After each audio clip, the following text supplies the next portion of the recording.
thewellnesscouch.com, streaming wellness into your lives. Download the app today.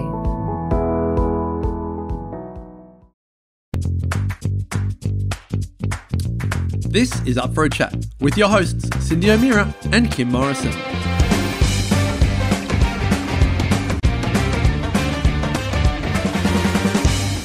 Here we are, up for a chat about the hottest topics that are important to you, inspiring you to awaken the change within. I'm Carren Smith. I'm Cyndi O'Meara. And I'm Kim Morrison. OMG. Did we just notice who introduced us today? And what an absolute treat and honor. We know that you beautiful listeners are going to go, wait, what? Is she back? Today is all about our beautiful friend, our fellow podcast host, our incredible, amazing spiritual advisor, intellectual officer, unbelievable creator of magic, the amazing Carren Smith. Welcome, beautiful girl. Wow, what an intro. It's lovely. Thank you. That's so sweet. And it is such a delight to be back. I have to say, I have been looking so forward to today's chat with you guys.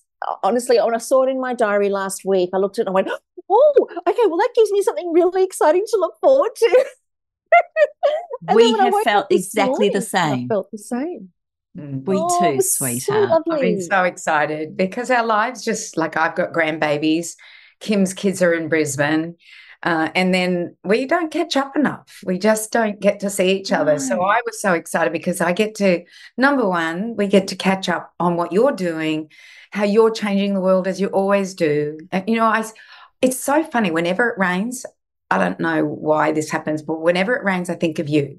And the reason I think of you is that I went to Mindset Mastery, I don't know how many years ago it was, Carren, with you. It was life-changing for me. And on the last day, we decided to finish up early because they were expecting a huge flood on the Sunshine Coast. So whenever it rains, I think of you. Isn't that great? Yeah. I remember that so well. Carren, you have done so much. We know your story. Our listeners are just going to be so delighted to hear your amazing voice with us again today. We all took a hiatus just as COVID hit, and we all wondered where we'd go, and we all took some time out. And you made a decision to just stay focused on you, and we have missed you. We will be absolutely honest. We miss you each and every time we record, but we also feel that you're always with us spiritually, beautiful. And would you mind just bring us up to date? What is the amazing Carren Smith up to at the moment? What has she done since COVID? What are some of the magical insights you've noticed around humanity, and what's led you into doing what you are today? What a delicious question. Well, okay, so since COVID, I don't know if our listeners know that. Our listeners, I don't know if everybody knows. My partner Matt had a heart attack just before COVID, and that really sent me into Cyndi mode, where I knuckled down. I cooked breakfast, lunch, and dinner for him. I went into Kimmy mode and got all the toxins out of my house. Because what he had was a myocarditis where a virus attacked his heart, and then he had a heart attack. But he's the fifth male in his family to have this, and two of his uncles have passed away since COVID because of it. They had the myocarditis initially. The doctors are convinced that they had the myocarditis first, and then it went on to a cardiomyopathy, which is what they ultimately passed away from. So, of course, that was not going to occur in my life.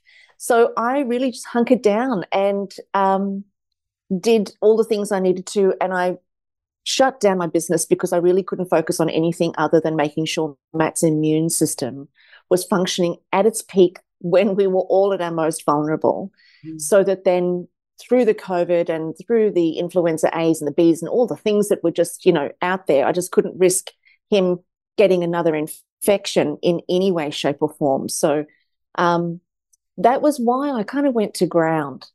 And since COVID, I reinvigorated my business, and instead of going and traveling around the world all the time and, speaking for tens of thousands of people every year and running, 17 or 18 live events every year, I just started doing one-on-one coaching. because honestly, it was all I had the energy for. I think I realized taking that, I took about 14 months off actually. I realized taking that time off, I was so burnt out. I was so exhausted from the life that I'd been living, doing all of the things that I felt inspired to do, by the way. I didn't feel like I was pushing myself in any way, but I just felt that I was burnt out. And then I had a new future that was evolving. Fast forward to today, I'm still doing the one-on-one coaching and I love it. I have really begun to miss my one-to-many. I've done a couple of events. You girls came to Mindset Mastery with me in May last year. And, that was wonderful. And I have really missed doing my work in groups. So I've recently launched my Inner Circle group coaching, where I do group coaching once a month. And then I also do the one-on-ones with those people that are in the group. I also do a one-on-one with them as well for a deeper dive. So I've recently launched that. And I think that there's a need for that group mentoring. People find it very inspiring to bounce off each other, but then we also still need our own individual support and our own individual mentoring, because we've all got a different story. We've all got different stuff going on. And so I feel really inspired by it. And I was doing these group coachings prior to COVID as one of my many offerings. But now I feel that this is going to be probably my primary offering. And the primary way that I help people moving forward. And of course, I'm still on the speaker circuit. So I still, go around and travel and speak for organizations, but I'm not traveling overseas as much. Well, as much. I'm not traveling overseas at all, actually. Most of my traveling has been within Australia since COVID. So that's what I'm doing. That's what I'm offering. The 31st of October 2020. Stop it. I did you were going to bring this up. Was also a very auspicious day. So in the year of COVID. Correct, it was. Kimmy, you remember. Oh, how could I forget? Remember, you sweet soul. Oh, how could I forget? Let's talk about that amazing day. Before I want to go back to the coaching and what you offer, absolutely. But just because you started off talking about going into hiatus and about your beautiful Matt / Jeffrey / any other name we all want to say. We call him Jeffrey Jerome Applejack. That's his full name. That's right. Tell us about the 31st of October 2020. But before you do, the lead up to it was the heart attack. That's what she's going to say. Good. You tell everybody how you felt about what you needed to do. That's what I kept thinking as you're telling me about Matt, I'm going, I remember what you said to us about that day that you needed to do because of this reason, and I'll let you explain. I'm not going to explain it, but you know what I mean. I just wanted to do the build up because that makes my heart beat. Oh, I'm getting all emotional. I know. Well, so when Matt had the heart attack, he actually had his heart attack on his birthday, and we didn't know. All I saw that his face color was changing. And he had terrible pain in his back. He had pain in his jaw and down his arm. And he went to the chiropractor, the physiotherapist, and the doctor, and none of them picked it up. And 2 days after his birthday, he was very grey. And he said, ring one of those, nurse, doctor online, on the call phone things, because he didn't want to bother going to hospital. He didn't think it was serious. And then when I spoke to one of the nurses on the phone, she said to me, get your husband into the car straight away down to the hospital. So we took him down to the hospital at emergency, and they took him in and forgot about him. So sad. They put him into one of the rooms because he was, admitted straight away because he had chest pains. But then they kind of left him there for an hour and a half. And for me to try and get in because I went to go park the car, and then for me to try and get in to be with him, there was a real issue with that because I wasn't a relative. Yet we've been together for 20 years. So I kind of lost myself in that moment, and my fury kind of took over, and they eventually let me in with him, where I found him lying there without a shirt on, and it was freezing. Eventually they took him in and they did a blood test. They forgot about the blood test, so I chased up the blood test. And then they came back and said that the troponin level of that was in his blood was usually like, 1, and his was 3,800. So it was showing that his heart was arresting. Yeah. So they filled him with fentanyl and a bunch of other drugs to try and stop the heart from having the arrest. I mean, it was just a comedy. That initial period was like a comedy of errors. They pulled me aside afterwards and said they meant to give him 0.5 of a 0.5 of a milligram, and they gave him 5 milligrams, or they were meant to give him 5 milligrams and they gave him 50. I don't quite remember what it was now, but it was like 10 times the dose he was supposed to get. So his eyes, you could see his eyes were jumping while he was lying in the bed. He broke into this sweat. We'd both just been told that he was having a heart attack. I passed out, fell off the chair, and then then they start worrying about me. And then I'm like, no, stop looking at me, look at him, worry about him.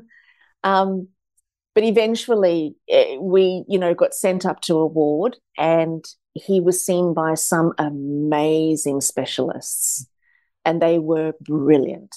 They did all of the tests. The echo showed nothing, but when he went in for the MRI, it showed that the left ventricle, 10% of it had died. And they said that wouldn't recover, but his heart strength eventually would build up and compensate, which was, encouraging. While we were in the hospital, though, I didn't, of course, tell him any of this until I knew he was in safe territory. And then I said to him, I said, Jeffrey, they said I wasn't a relative and they didn't want to let me in. And I could see his, he's a real man's man, my Jeffrey, and he's I wouldn't call him a yobbo, but he's a tradie and he's a real man's man. And I could see his face just, soften with such tenderness. And he said, well, I think we should get married. He said, I've been thinking about it and I think we should get married. He said, because that's bullshit. And I said, oh dear. I said, okay. So that's why we want to get married then, not because I'm the love of your life. So I said, no, that too. But he said, I had to take the romance out of the moment. So then I, went to work and started to organize a wedding for us. And that day we picked the date, but initially we had decided, it was the middle of COVID. We couldn't have any family there. We couldn't have any friends there. So we actually had decided that we were just going to do it ourselves. And our witnesses were going to be 2 people that we would just find on the street that were random. And so that was the whole plan, which, I was totally fine with. We've been together for so many years. It worked for me. And then once, I've got it all sorted. I've got everybody booked in. I've got the celebrant, we're away. Like it's, he comes back and says, well, actually, I think I'd like to invite so-and-so and so-and-so. And then what about so-and-so and so-and-so? And then I think you should have, and then the list started to grow. And I'm like, well, I've already paid the celebrant, that's up North Coast. What am I supposed to do now? So we landed up having a wedding with 20 people, as you girls know. And it was very intimate. Of course you were there. You were the top of my list. I was just a little bit gutted that we'd already organised the celebrant and we couldn't have Kimmy do it. I was actually quite gutted by that. I had to try and be strong on the day and try and be really, collected about it, but I was really quite gutted because when we actually did the ceremony, she was okay, but she didn't bring the flavour that I know that Kimmy would have brought to it, which would have just made it so special. So I was disappointed about that. But the rest of it was precious. It was beautiful. I don't know how everybody else felt about it, but for me and Matt, he said when he saw me walking towards him, oh, I'm going to cry. When he saw me walking towards him, he said, when I saw you walking towards me, how I see you changed. And he said, I saw you as part of me. And he said, and it was one of the most emotional moments of my life. And Matt is not emotional, let me just say. He's soft and kind, but he's not emotional. So, that was really beautiful. And you could just see on his face He always questioned whether he would make a good husband because he never really had a dad growing up in his life. And so it was never something that was important to him. But when he said he saw me change, he knew he would be a great husband to me and he would do whatever was necessary for me. And he'd always been that way. But when we got married, our relationship got sweeter. It just got sweeter, like sugar cane sweeter. I've always, we've had our ups and downs, but it's something so precious to me now. And I mean, it always has been, but I mean, I think when we got married, it just took it to a whole other level that neither of us anticipated possible. So, and let's just say the next time anyone says, you can't, you're going to go, bitch, please, I'm the missus. Exactly. It was a beautiful ceremony, and to look at big Jeffrey there get teared up, I think made us all lose your word, shizzle. Yes. And we all felt so connected. And I think that's what makes love so special and why I love love so much. I still loved my role on the day of being chief videographer for all the people that couldn't be there. And it was just for my family, for sure. And you know what? As much as I love being celebrant, there's something very special too about being a guest and participating in witnessing one of your dearest friends love from that place. And Cyndi and I teared up so, I will admit it, we actually cried at times. And it was just so precious because I want to ask you, many people think that, we don't have to get married. It's just a piece of paper. You've just explained something that's way beyond a piece of paper. I saw you as a part of me. And when we got married, it just got sweeter. When I hear those words, I'm like, how do you articulate that to someone who's sitting on the fence? Why is marriage? Why has it changed for you? Wow, that's a great question. You're so good at these questions. I have to say, you're always amazing. She's good. She is good. Why did it make it sweeter? Well, and when I think about before and after, it's a difficult question to answer because I was never concerned that my relationship wasn't committed. And I was never concerned that Matt was not, wholly in the relationship, or myself perhaps. But maybe it is myself. Let's go with that because I can't know for Matt. I can really only know for myself. For Matt, his behavior towards me has become very much one of family in a way that it wasn't before. We were always each other's, but it's just it's not more intense. It's just more, it's sweeter. Come on, what can I say? It's just more, it's confirmed, I suppose.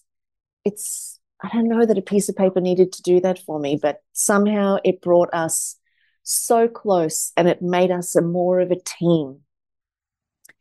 And everything we do for each other and we do together, which we did before, but I think the up-leveling of that is what's made that sweeter. Like when it's time to make dinner, we make dinner as a team, whereas before I was like, no, I've got to go do my own thing. And I've got to go travel, I've got to go work, I've got to go do things. Whereas now it's like, no, everything I do, he's my first thought. And I won't sacrifice anything for him. He's my one. And for me, it just made it sweeter. And for me, I think what it did was it intensified the commitment for me.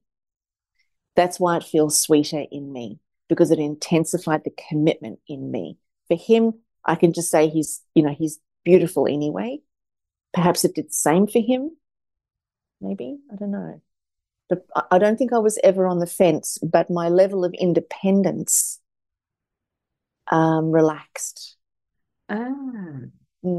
That's interesting. It's so interesting, Cyndi, because we have had so many conversations about, whether I work, whether I don't work, whether I need to, whether I don't need to, his role, my role. All those conversations have come up, whereas previously we probably never would have had those conversations. It was just, equally contributing and pressure was equal for both of us. But now I'm the wife. There's like the wife softness around that. I love that. I'm the wife. I'm a wife. Oh Like, my God, I never say that. I think one of the things that I've always, and I love, the first thing I went to with yours was Speakers Fast Track, and then I did, Mindset Mastery, and then I went to your wedding. Like you are good with words. You know how to articulate exactly how you're feeling or how someone else is feeling. I've watched your mastery with it. Thank And I think that that's probably why you're such an incredible coach, is that you understand what is, what's happening in someone's mind. I don't know how you do it, but you seem to understand it. You seem to be able to articulate it.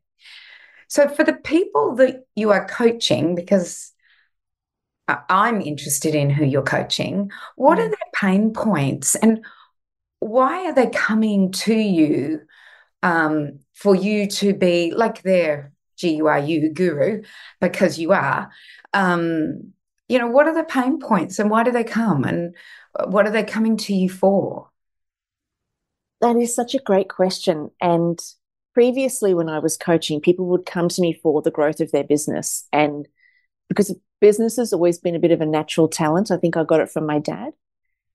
And I'm an accountant, so I kind of get all the things. So people used to come to me for that and the marketing and, the speaking online and speaking to camera and speaking on stage and articulating their message.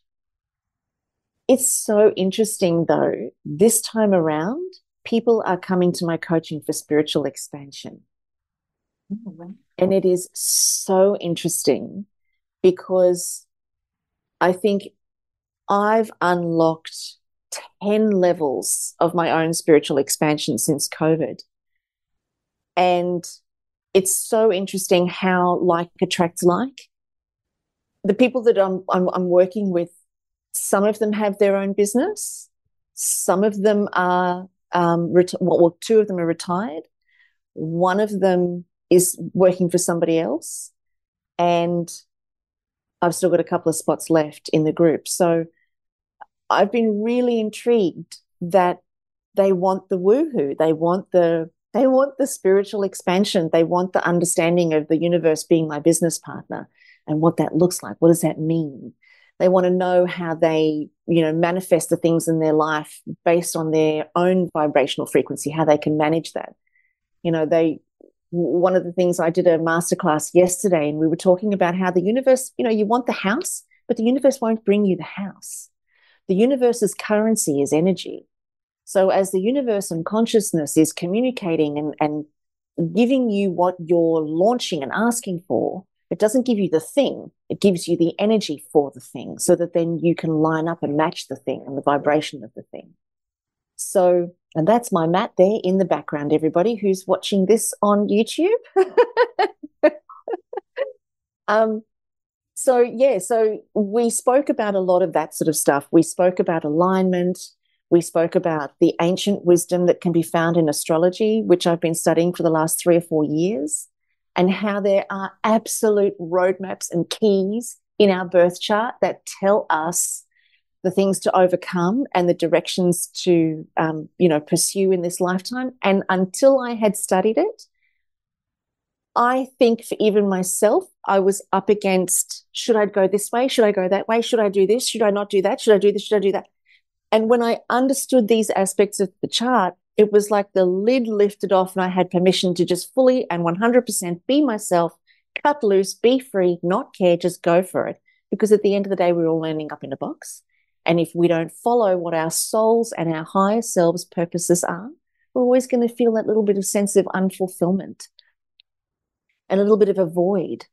And I think we are in a marketplace at the moment where people don't really know what we should be, pursuing. We've got wars happening in the Middle East, which is creating fear. We've got food shortages. We've got water contaminations. We've got people being, terrified by illnesses coming in from left, right, and center, from, government and conspiracy. We've got all the things happening.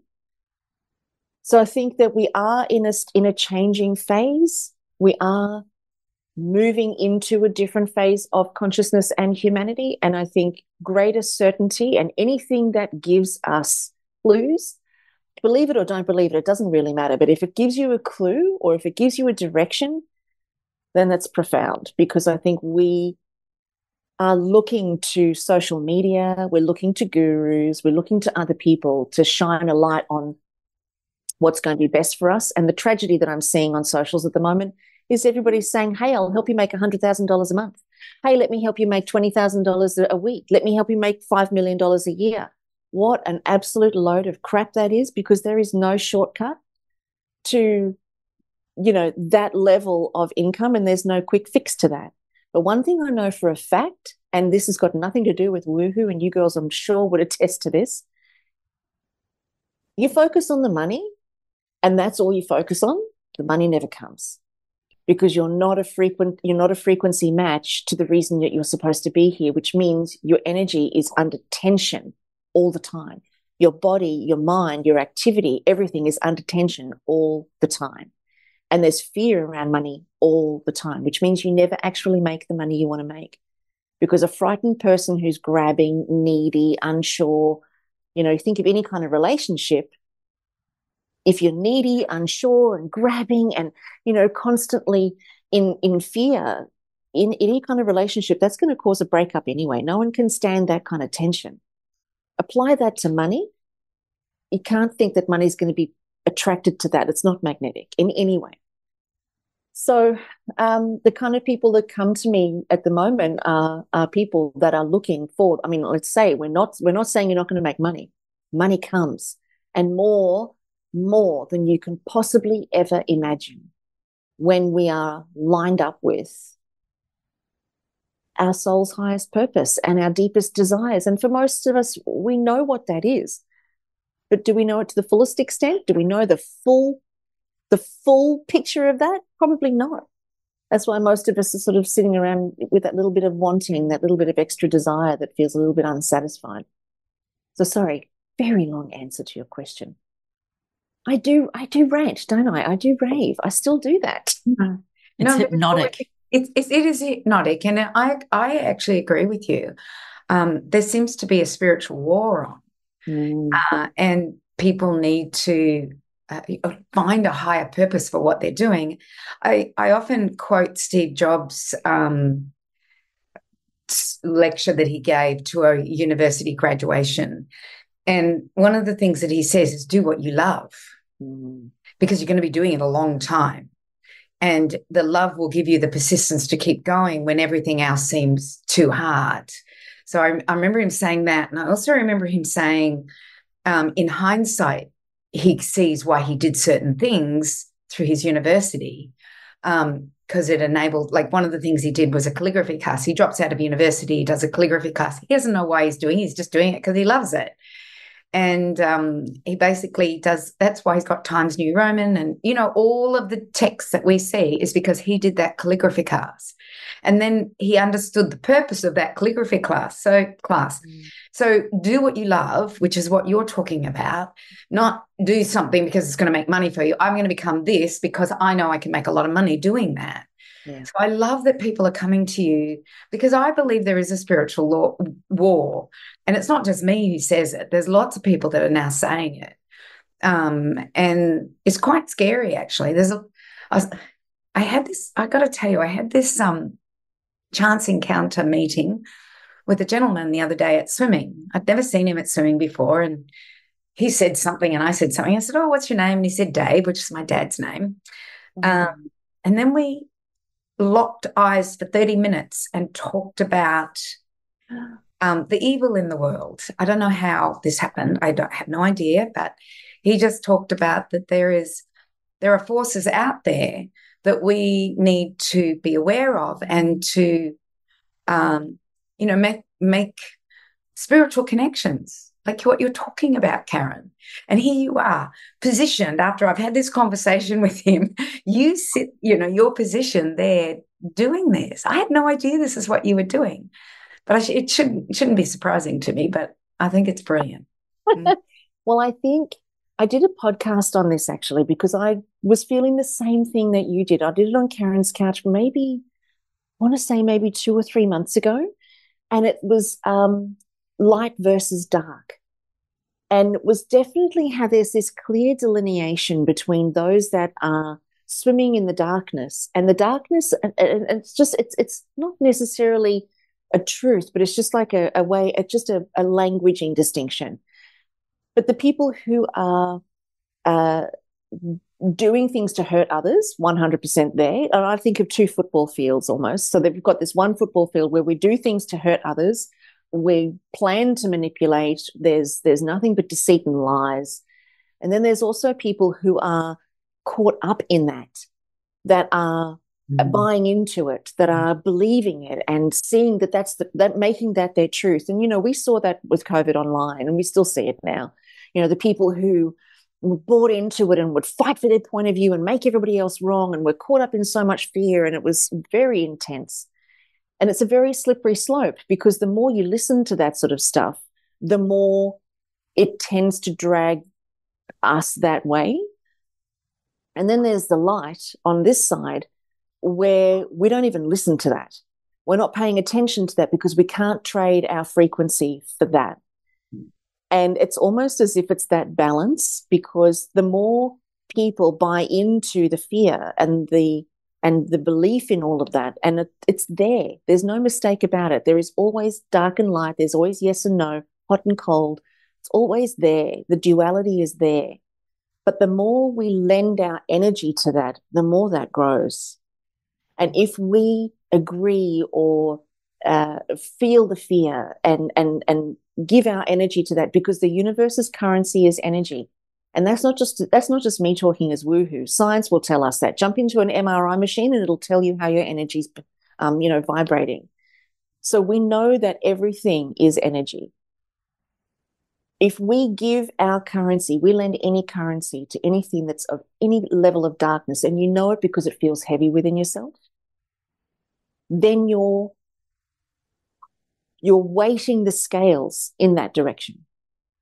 But holding yourself and I call it, I'm trying to look at it like, am I operating from the outside in? Meaning, is the outside influencing my inside, or is my inside influencing the outside?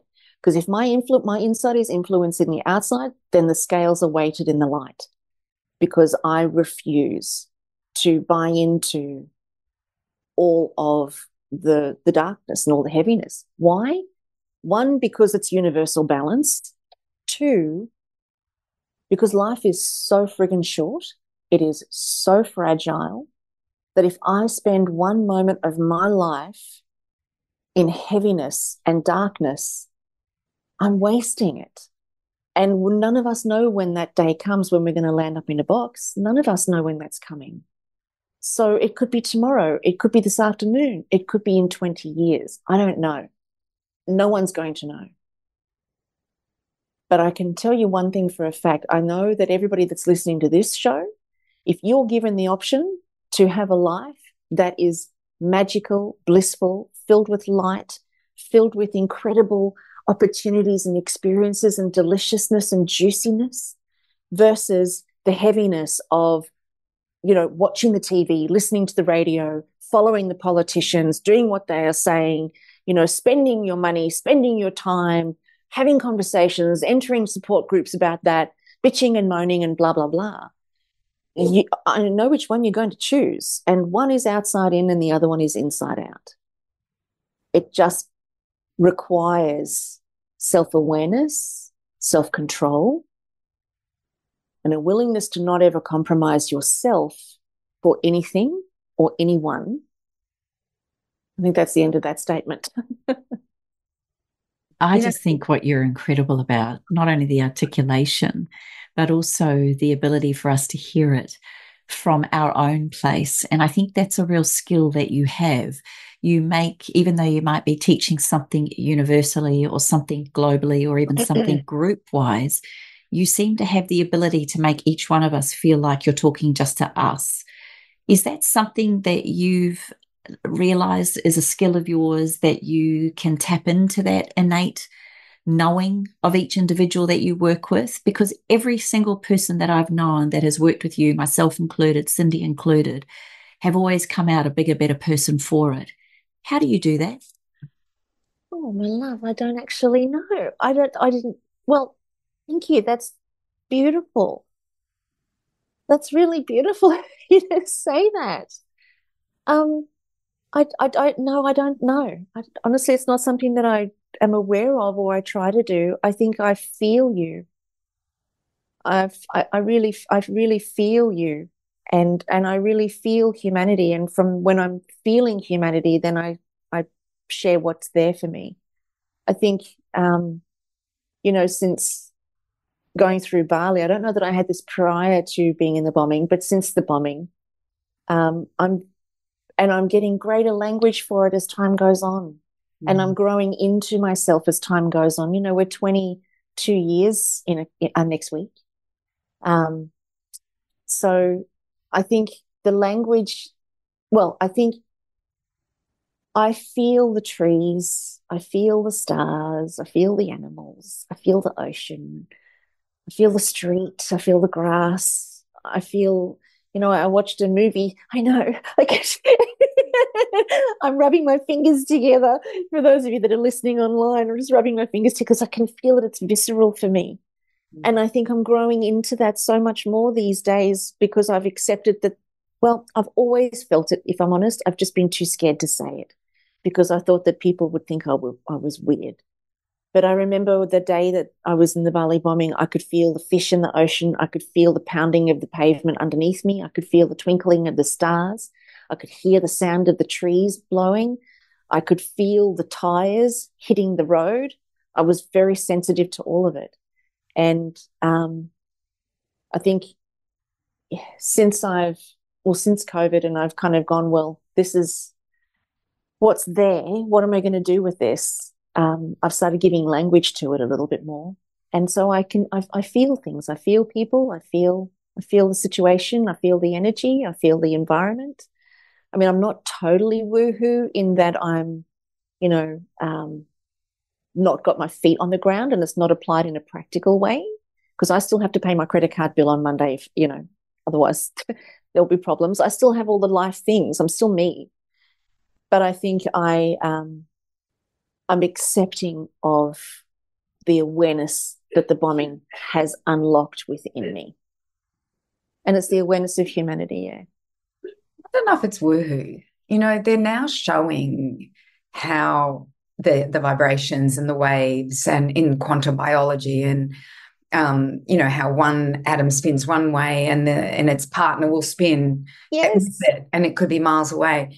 So I don't know if it's woohoo anymore. I think the science is finally catching up with probably ancient wisdom that we used to know that. And I remember watching the documentary series Ancient Apocalypse, and they talk about that. They talk about what these civilizations 14,000 years ago had the ability of doing with the mind, with, with their mind. And I know that I can think something. Like the other day, what happened? I thought about somebody and immediately they text me and I hadn't heard from them in ages. And I went, how did that happen? Oh, it was Sheridan. It was Sheridan. So I haven't really heard from Sheridan in a little while. And I was talking to her about what was happening to her and her product. And I was really upset about it. And then boom, this text comes in from Sheridan. So I kind of go, I don't think it's woohoo anymore. And the fact that people are in your inner circle wanting more of this, I think there's an awakening, and I'm loving the awakening. And I've always been about manifesting. I love manifesting, and I can see how this works because it's that energy and that quantum biology and physics and all of that that allows us to do this. And if you think, I don't know if I've said this on the podcast, but I was reading a paper and there was a picture of a lady that had been bashed. I'll never forget this. And she'd been bashed, and as I'm turning the paper to get to the crossword, which is my aim always. But I just happened to stop because it was such a horrific photo. And a guy comes over my shoulder at the cafe and he says, they'll never pay. Those people that did that to that lady, they'll never pay. They won't go to jail. And I just said, you can't look at it that way. You got to realize that their life is in the toilet probably, and that they have bad thoughts and they're going to have a bad life and they're going to pay that way. as opposed to somebody who is thinking like you, Carren, like you just so eloquently talked about, that you don't go into that evil and that black and that all that. You stay over here. And for some reason, things just are attracted to you, and the right people come into your life at the right time, and the right things come into your right. It's not about the things or the money. It's about the thoughts that you have. And I'll never forget saying to that guy that, and he looked at me and he went, never thought about it that way. And you know, the wonderful thing, when we look at how deliberate life actually is, like nothing is random. There's nothing random. And I knew you'd know this, Cyndi. Oh my God. So that whole quantum physics and the quantum mechanics, you know, everything is purposeful. There isn't a random occurrence. It doesn't matter what it is. And so the fact that you had that paper on that day, in that moment, and that man stood over your shoulder, there was an energetic exchange that was required between the two of you, because he required that in order to handle whatever was coming next in his life. And you required the teaching moment, you know, in order to manage a certain energy that was going on for you. You know, it's not random. It is so purposeful. And when we look at life like that, it's like, holy dooly, like every single second, every single moment, every word being spoken on this podcast is not random. It is 100% orchestrated. Why? For you, for me, for Kimmy, for the people who are listening, the people in their lives, like, you know, the symphony in that gets created as a result of one thought or one interaction. Everything is energy. Everything is life looking for more life. It's energy looking for expansion. It's looking for another form. And if that energy converts to a thought form or a human form or a newspaper form, it's just looking for more forms. Life is just constantly in search of more life. And that's why that contrast between the dark and the light is so important, because the dark, you know, and there's kids' cartoons about this, and there's even, you know, I happened to watch Transformers again the other day, and there's this really big dark energy that wants to consume, you know, the planet. And the more that you know, gets bought into, the quicker that's going to happen. But the more it's fought, and it's not fought through fists, it's fought through managing our own energy and managing our own light, and understanding that no interaction is random. You just lit a flame in that man's life that shifted him in that moment. And hopefully the universe working through him created more moments like that. We can never know, but you know, how blissful that was part of your journey. And this podcast has always been, right from the day we started it, this podcast has always been about shedding light on dark places. It's always been about that. And I think that is the universe having its way with us, working through us on behalf of humanity. And like you said, there's no random moments. Over the weekend, I picked up a book, and it's a book that I read 17 years ago when my mum and sister passed away. And I just decided I needed that. I don't know why. I just thought I needed that spiritual lift. And it's by Michael Newton, and it's called Life Between Lives. And it's about the lessons that we learn in each life that we integrate between each life, if you believe in Yes. lives. Yeah. And I'm reading stories. It's just stories about people who are stuck in their life here. Something's happening in their life here, and they can't figure it out. And why are they feeling this way? And then they're hypnotized. It's like Kim does. It's hypnotherapy, and then they take it to the life between lives, and it's not like they tell them this is what is happening. It's like, you have a choice. You have a choice in this matter, and we're not going to tell you what you have to do. You have a choice. And so make that choice, and whatever choice you make, it's the right choice. It's like, I go, okay, we've just got to make that choice. And if we make that choice to live in the light, not the darkness, or we can choose to live in the darkness, not the light. And I think choosing to live in that darkness is watching mainstream media, listening to mainstream radio. I think podcasts and ones like this, and there are so many more now. You know, when we started years and years and years ago, we were one of very few. Now we're one of many, but they all have. I notice that what I do is I'm attracted to certain podcasts for a certain amount of time because that's what's happening in my life. And it's a lovely long conversation, and there's no mass media, there's none of the lying that is happening out there. I read as I'm flicking I read the Courier Mail, but it's a flick to get to my crossword. But every now and then a heading catches me, and this heading was, and this might turn some people off, but this heading was that the virus was definitely from a bat. That's what it said. It was definitely 95% sure that it was definitely from a bat. And I'm reading it going, but I've seen the science that shows it was manipulated, and where all the little things were inserted by the Wuhan Institute. And so I started to question myself. I started to go, but I've read the science. I've listened to people. Anyway, last night I went to, and there's no accidents and there's no, I went to a talk. So a week after I read this, I go to a talk by a guy by the name of Paul Marek, who came over from the US, and another gentleman by the name of Dalglish.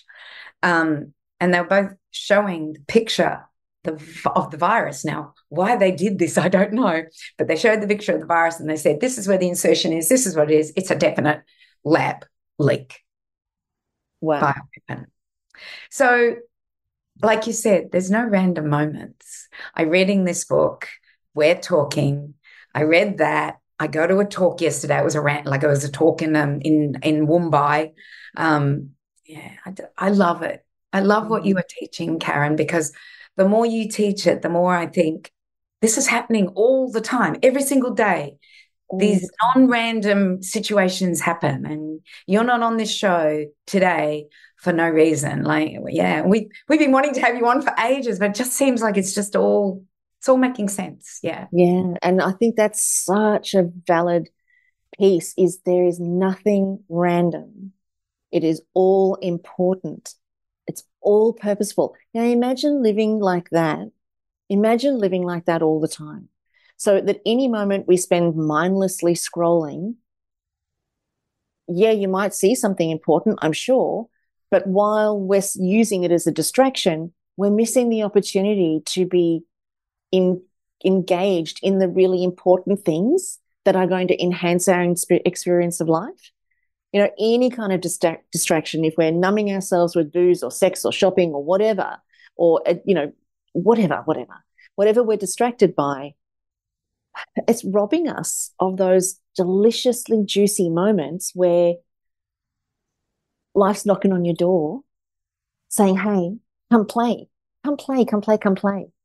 You know, because either way, we're all landing up in a box. So we're going to get there playing, or we're going to get there kind of, square-eyed and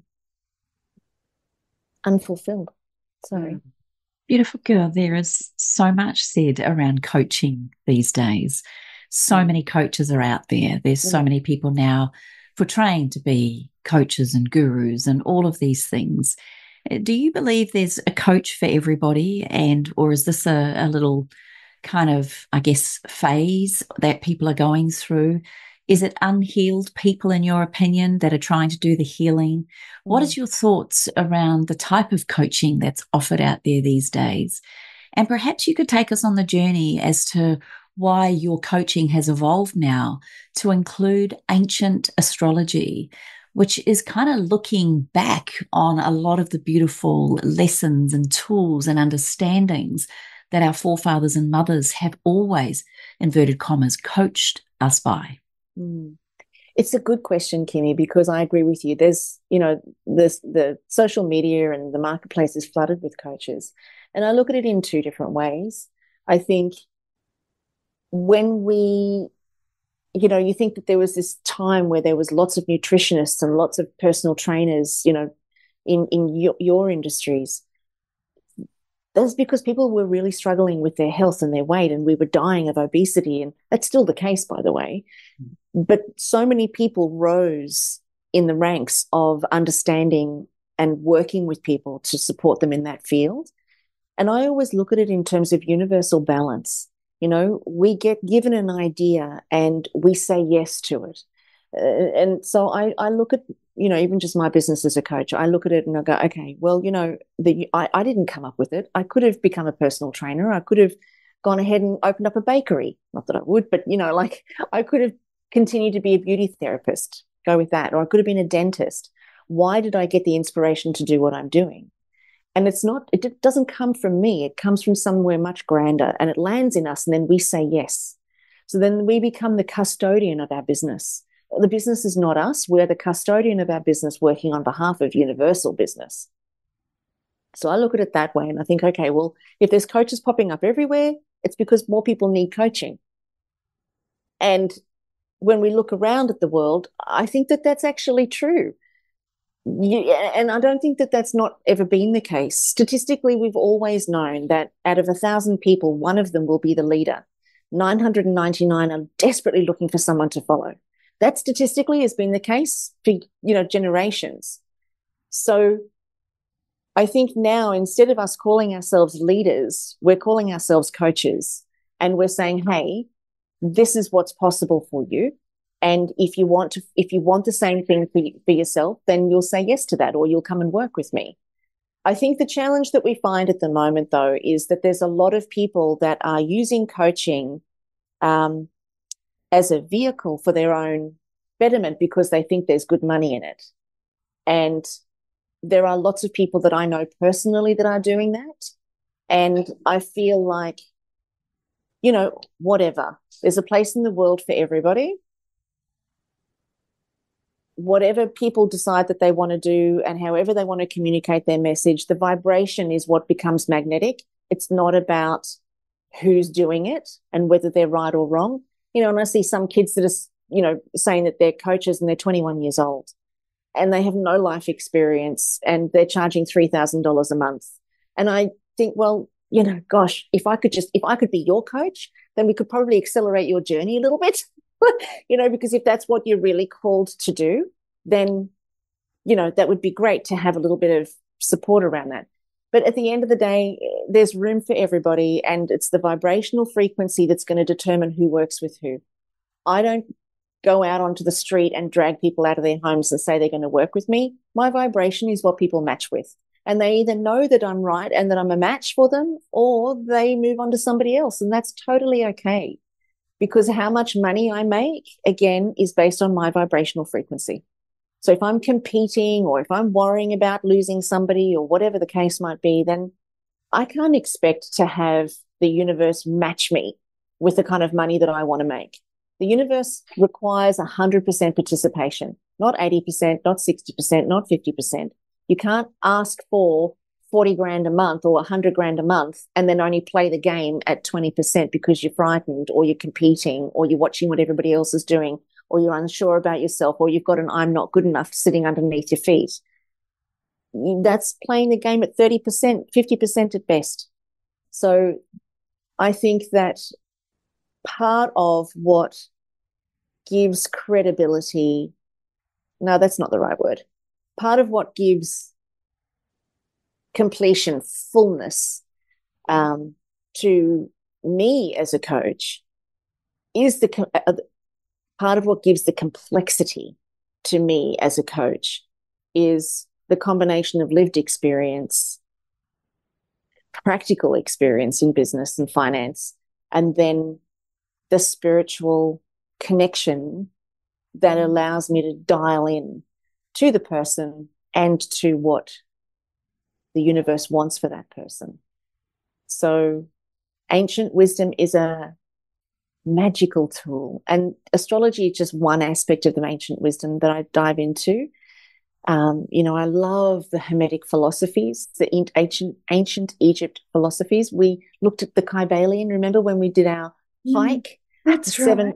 Seven principles for living. You know, the principle of cause and effect, the principle of vibration, the principle of gender. You know, you can't make anything. You can't bring anything into existence unless it has a masculine and a feminine. So that means, the feminine does the creation and the innovation, and the masculine is the dynamic that actually brings it to life and implements it.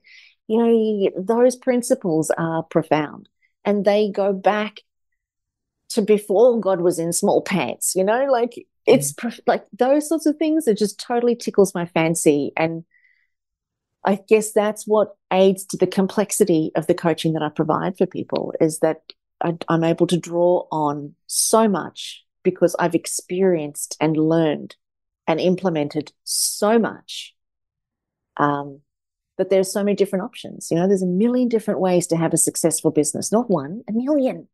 And there's a million different ways to have a beautiful relationship, and a million different ways to make money, and a million different ways to have a delicious life. A million.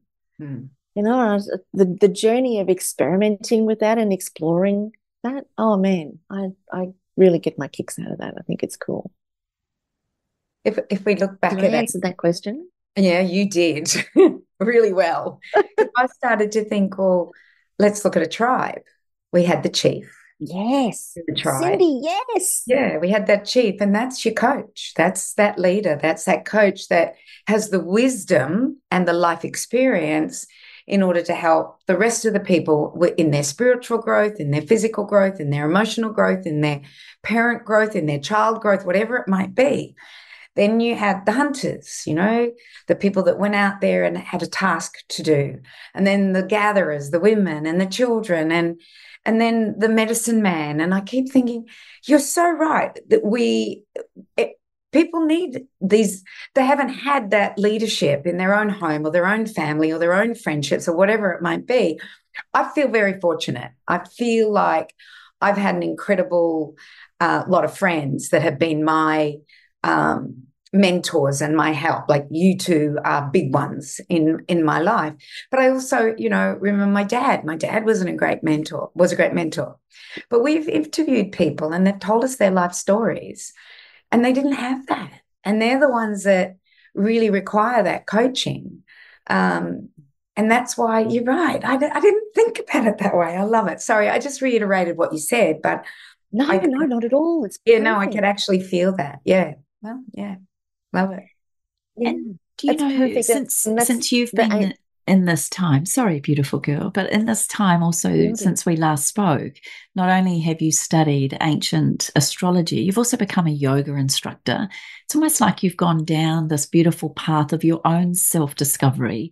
And in my humble opinion, what makes an amazing coach is someone who's also willing to be coached and continuously learn. And I think that's where you're attracting a new energy, a new circle of people into that beautiful inner circle of yours.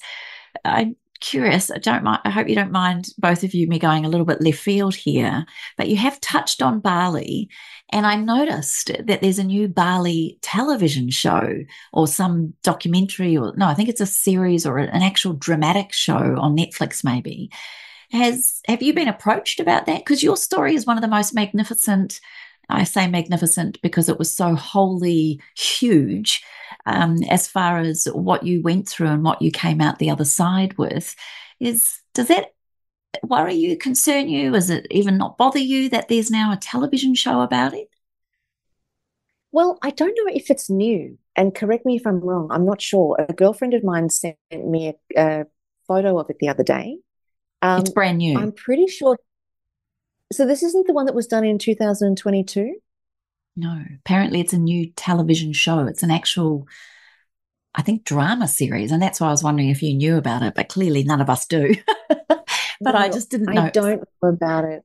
Well, then my question is, I don't know about it. How do you feel? Because I remember at times, Cyndi and I were with you over the years. We never tire of hearing your story and the way you present it, your new learnings, all the new opportunities and all of the things that have come with that. But there was a moment where you said, I'm sick of telling my story. I'm sick of the story. How have you moved on and moved through the last 22 years then as to who you are from back there to who you are today? I think, as far as the show's concerned, I was there. I know what happened. I don't need to see a show about that, And no, I wasn't approached, and I wouldn't have participated in it anyway. I think that there comes a certain time where certain traumas become personal.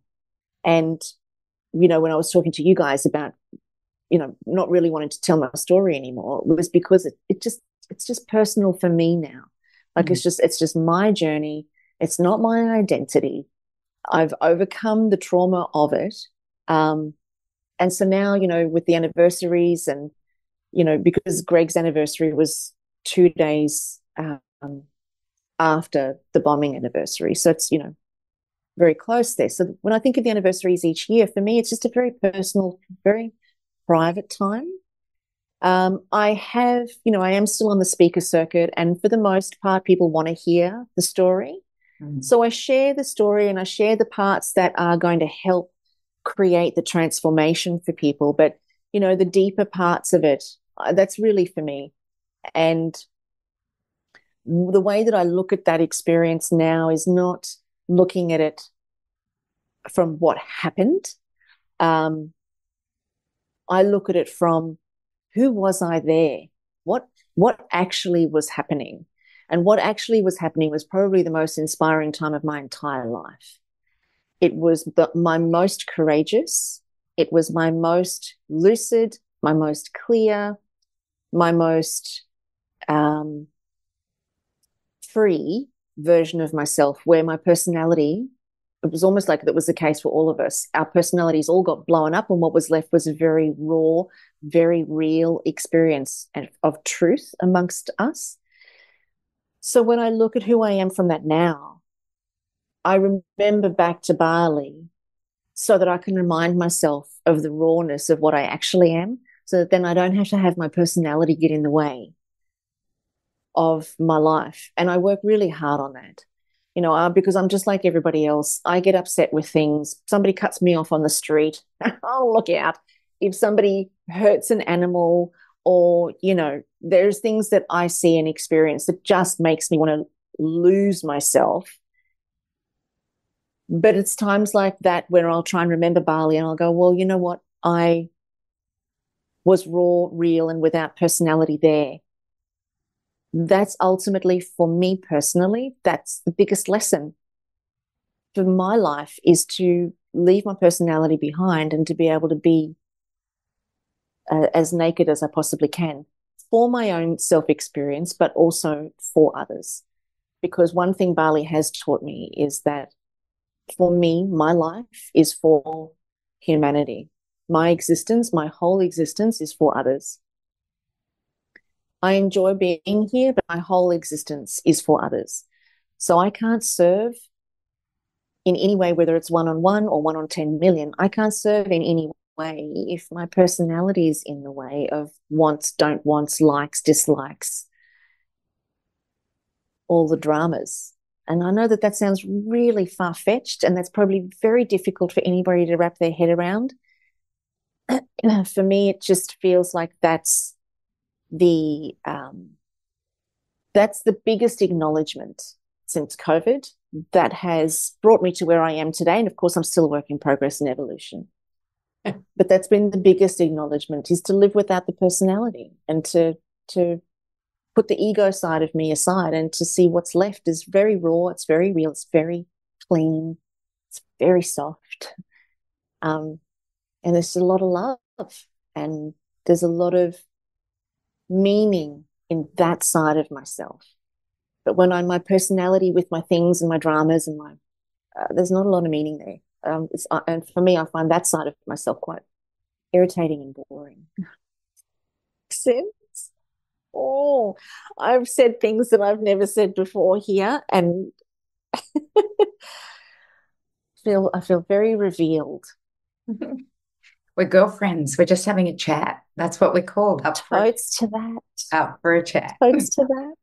And I feel like I'm back, years and years ago when we were together, and we would just do the three of us and we'd have a conversation. And I've so loved this, Carren. It's just been like home week. And yeah. I always learn from you. I never not learn from you with all of your amazing teachings. And what you're learning, you teach, I find. As you learn, you teach. As we all learn, we teach.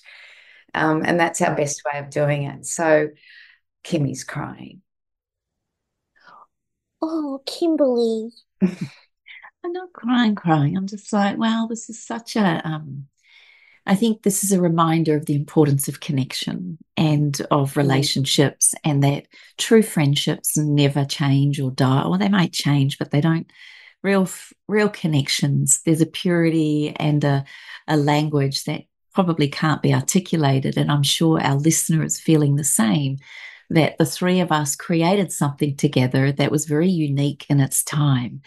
And today is a celebration, from my perspective, of our uniqueness and our connection, our love for each other, our absolute respect and honoring of one another. And that's hit me that nothing's changed in that way. And I feel very blessed to have been a part of this conversation today. And you continuously, inverted commas, blow us away with your beauty and your grace and your knowledge and your intellect and just your raw realnessity, your word. And we love you for it. Thank you. I've loved this, and I agree with you. Nothing's changed. Nothing has changed. You know, we don't see each other all the time, but when we do see each other, it's like we saw each other this morning.